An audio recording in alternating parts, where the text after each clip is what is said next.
호세아 2장 14절부터 23절까지 말씀, 우리 설교약을 보면서 같이 말씀을 보겠습니다. 하나님이 모든 것을 하실 수 있는데 하지 못하시는 것이 있습니다. 바로 거짓말입니다. 그래서 그 거짓말을 못하시는 하나님은 말씀대로 그대로 행하십니다. 그리고 말씀을 다 이루십니다. 이스라엘의 그 탐심, 우상숭배, 그 모든 죄악에 대하여 바벨론을 들어서 사용하셔서 징계를 하시죠. 심판이라기보단 징계입니다. 살리기 위한 그러한 벌이죠. 그런 후에 이스라엘을 고쳐주시고 또 인도하심으로 위로와 회복의 은혜를 베푸십니다.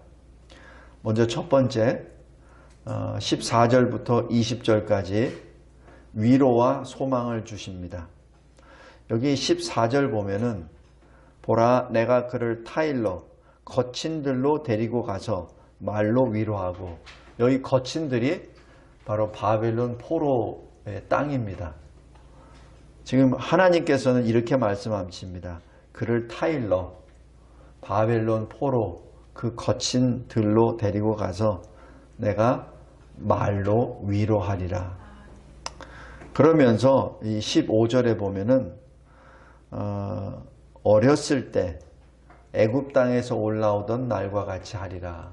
이 어렸을 때라고 하는 것은 바로 이 애굽의 포로에 있었을 때, 그때 하나님께서 인도해 주시죠. 바로 그 말씀을 하시는 겁니다. 그래서 출애굽을 통해서 새롭게 이 이스라엘의 그 달력이 1월 1일로 시작하였듯이 이스라엘의 새로운 삶이 시작된 것처럼 그와 같이 하리라 하는 얘기는 지금 바벨론에서 지금 회복시켜 주실 때 바로 그와 똑같은 역사라는 것을 의미합니다. 이 말씀은 노아 홍수 때도 마찬가지입니다. 601년 1월 1일 물이 다 거쳤을 때, 그때가 다시 새로운 세상에서 시작하는 날이죠.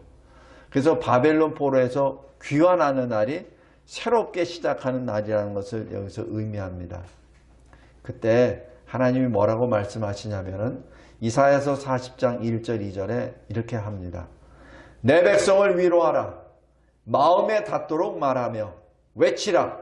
그 노역의 때가 끝났고 그 죄악이 사함을 받았느니라. 즉 이 말씀을 통해서 다시 귀환의 역사가 나타나죠. 그래서 우리가 이 세상의 역사를 볼 때, 그때 무슨 이 정치 아니면은 국가 간의 관계로 이스라엘이 이렇게 회복이 돼서 귀환이 됐어. 이건 세상 사람들의, 세상의 역사가들이 보는 것이고, 우리들은 그렇게 안 봅니다. 왜냐하면 하나님의 말씀이 이미 선포되어 있고 그대로 이루어지시거든요. 이사야 선지자가 활동할 때는 BC 700년입니다. 그리고 바벨론 포로에서 풀려날 때는 BC 444년입니다. 다시 얘기해서 300년의 갭이 있어요. 그 300년 전에 하나님이 이사야 선지자를 통하여 이미 선포하십니다. 하나님은 말씀을 먼저 하시고 그 일을 이루시는, 말씀하시는 하나님이요, 말씀대로 성취하시는 하나님이십니다. 이 모든 것이 하나님의 선택과 사랑 안에서 이루어집니다. 하나님이 야곱은 사랑하고 에서는 미워했다 그랬죠. 바로 하나님의 선택입니다. 그 하나님의 선택 안에서 그날, 하나님이 정하신 그날에 하나님과 자기 백성과의 언약 관계가 회복이 됩니다. 그래서 다시는 우상을 섬기지 않게 됩니다. 여기 16절 보십시오. 그날에 내가 나를 내 남편이라 일컫고 다시는 내 바알이라 일컫지 아니하리라. 여기 바알의 뜻은 주인이란 뜻입니다. 그런데 여기서 나오는 바알은 바알 신을 여호와로 둔갑을 시켜서 믿었었던 바벨론 포로 이전 시대에 자기 백성들의 우상 숭배, 그 대상을 말합니다. 그래서 여호와 하나님을 볼 때 더 이상은 나의 하나님 바알 이렇게 부르지 않는다 그러죠. 나의 하나님 여호와라가 부르고 그리고 내가 그의 신부가 되고 그는 나의 남편이 된다라는 그 말씀입니다. 17절에 잘 보십시오. 그 바알의 이름을 그 입에서 제거하고 그 이름을 다시는 기억하여 부르는 일이 없게 하리라. 바로 하나님이 행하신다는 얘기입니다. 사람이 어떻게 70년의 그 시기가 돼서 성화가 돼가지고 때가 돼서 귀환을 한 게 아니란 얘기예요.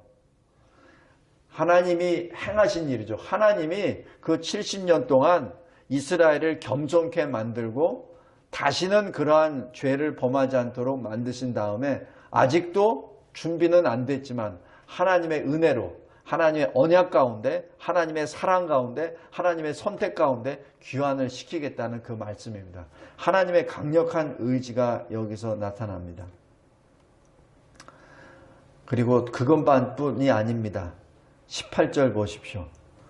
짐승 공중의 새 땅의 곤충과 더불어 언약을 맺으며 이것은 모든 피조물과도 하나님이 이스라엘을 위하여 지금 약속하신 것이고 또 더 나아가 다시는 전쟁이 없을 것이다. 이제는 그들이 평안히 안식하게 될 것이다 라는 그 약속을 또한 해 주시고 또 말씀까지 주십니다. 그리고 또 하나 죄악으로 말미암아 상실해버렸던 이 포도원까지 회복을 해 주십니다. 이 포도라고 얘기하는 것은 시편 말씀에 이 포도를 통해서 위로를 받는다.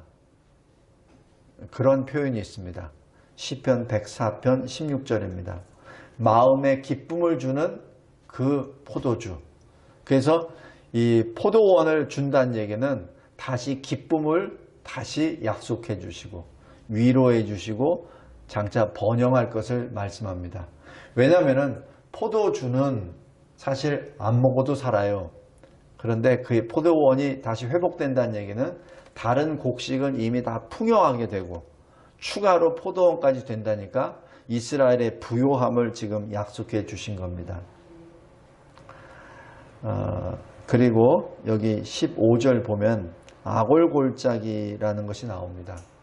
이 아골골짜기는 여호와 시대 때 하나님께서 이 여리고성을 다 무너뜨리고 난 다음 그것보다 훨씬 작은 성을 이제 점령하러 가죠. 근데 이때 실패해 버립니다. 왜? 여호수아의 밑에 있었던 그 아간이 물건을 숨기거든요. 그래서 그 나머지 그 아간을 다 죽이고 그 가족까지 다 진멸해 버립니다. 근데 그 장소가 아골골짜기입니다. 그래서 아골골짜기 하면은 사실 낙심과 좌절과 수치 그 장소입니다. 그리고 저주의 장소죠. 더 이상 거기서 소망이 없는 그 장소를 말합니다. 그런데 15절 잘 보십시오. 아골골짜기로 소망의 문을 삼아 주리니라고 기록합니다.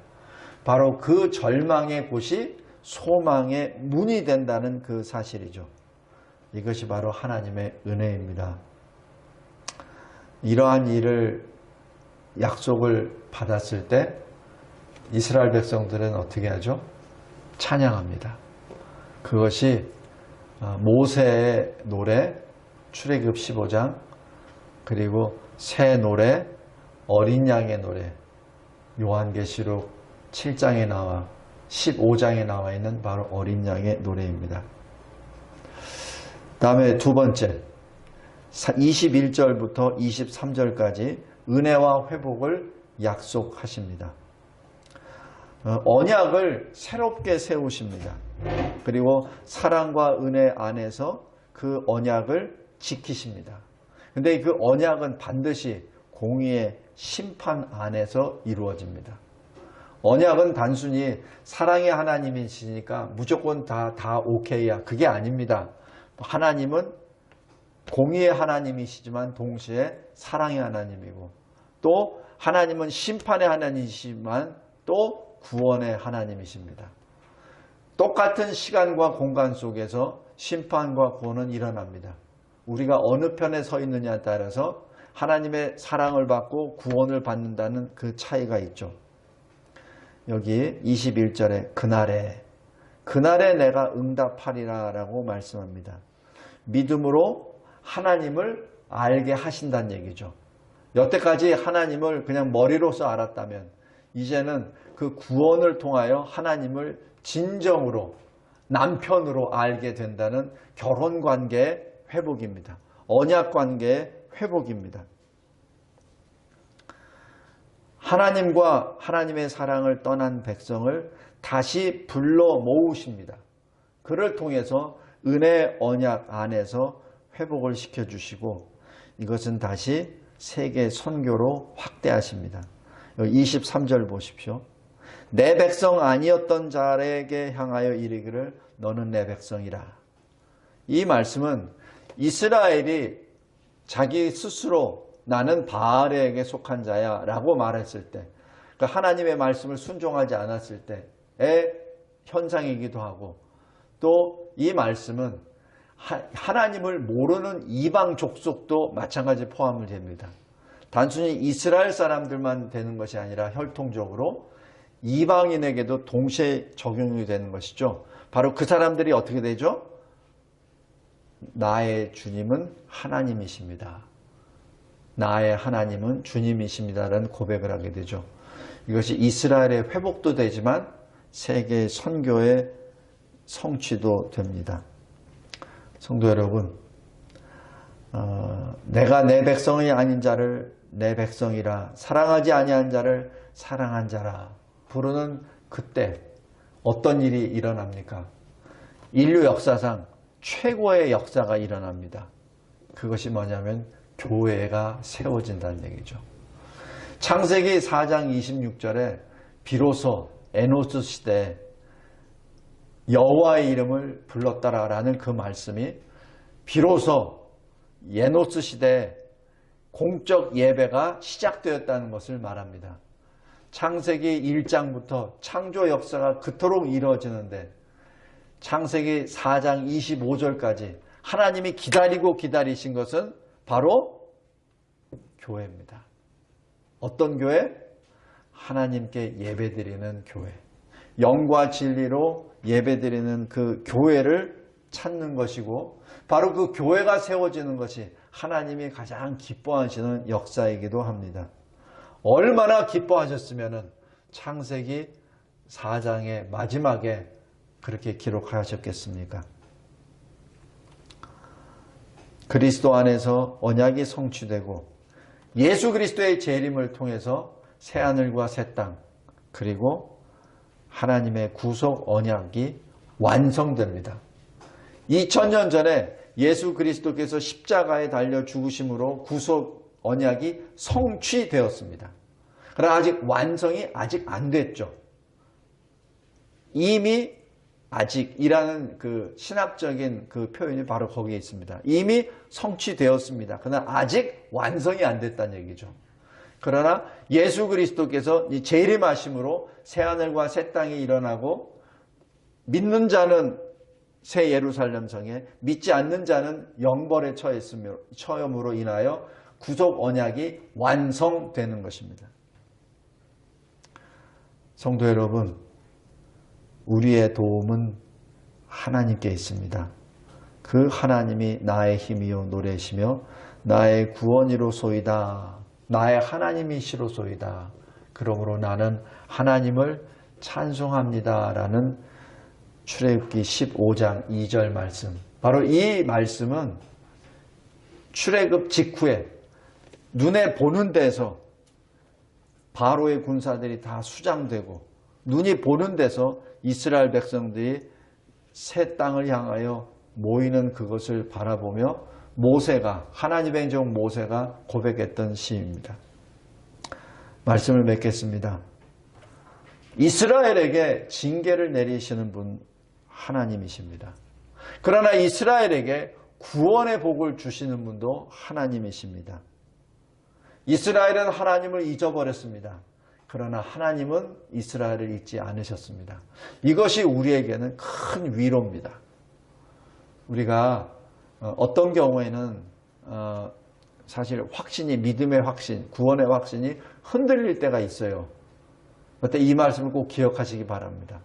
비록 내가 하나님을 향한 그 믿음이 흔들릴 수 있을지언정 하나님은 안 흔들리시고 하나님은 나를 기억해 주시고 하나님은 나를 붙잡고 계신다는 것이죠. 그래서 그리스도 안에서 우리가 받은 하나님의 사랑을 그 누구로부터 언제 시간과 장소, 수단을 방법 다 고려해서 우리를 하나님의 사랑에서 끊을 자 없다는 로마서 8장 39절의 말씀이 바로 이 시련입니다. 하나님을 떠난 그 자체가 죄입니다. 죄의 개념은 하나님을 떠난 것이 죄입니다. 죄악으로부터 회개할 수 있도록 하나님이 인도해 주십니다. 하나님께서 말씀하시죠. 내가 타일러서 거친 들로 가게 하고 그리고 내가 가서 말로 위로하고. 아버지의 모습입니다. 아들이 잘못을 했을 때 그냥 매로 내치고 하는 것이 아니라 타일러서 고난의 장소로 인도하십니다. 그래서 그곳에서 겸손케 만드시죠. 그래야 다시 하나님께로 돌아오도록 하나님이 계속 인도해 주신다는 것을 의미합니다.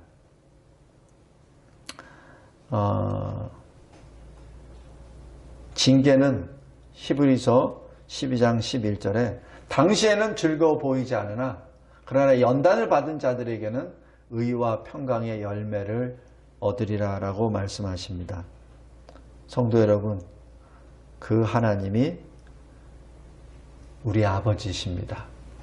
그리고 그 아버지께서 독생자 예수 그리스도를 통하여 십자가에 달려 죽으심으로 구속의 성취를 하시고 다시 강림하실 때 구속의 완성을 하셔서 이제는 더 이상 하나님과 떨어질 수 없는 하나님과의 하나가 되는 놀라운 역사가 우리에게 지금 기다려지고 있습니다.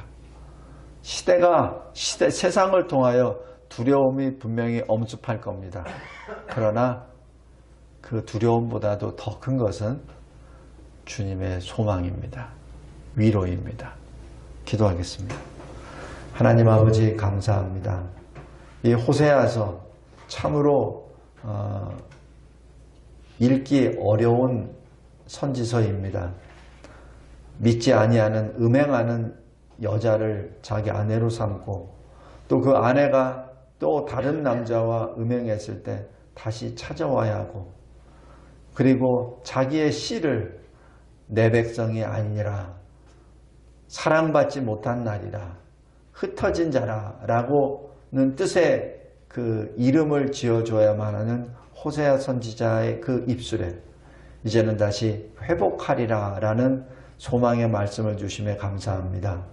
하나님, 이 소망 가운데 인내하게 하여 주옵소서.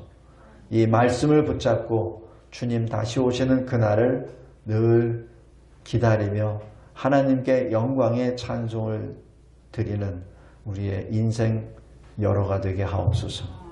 예수 그리스도의 이름으로 기도드리옵나이다. 아멘.